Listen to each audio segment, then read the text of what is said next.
In this video, I will show you how to fix ESPN Fantasy scores not updating. So for that, first of all, open up your control center. Here, check if your Wi-Fi connection is stable and working. Or you could simply turn the Wi-Fi off, turn mobile data on and use it from here. Or simply turn on your airplane mode, leave it on for a few seconds, then turn it off again. Now, next thing that you can do is press and hold on to this fantasy app icon. Click on app info. From here, click on force stop, then confirm it. Then go to storage uses. Here, click on clear cache. After that, go to Play Store.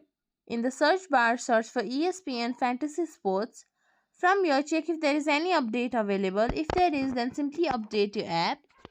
After that, you can simply try relaunching Fantasy app, or you can simply press and hold on to your power icon, restart your phone and then try to open up the Fantasy app again.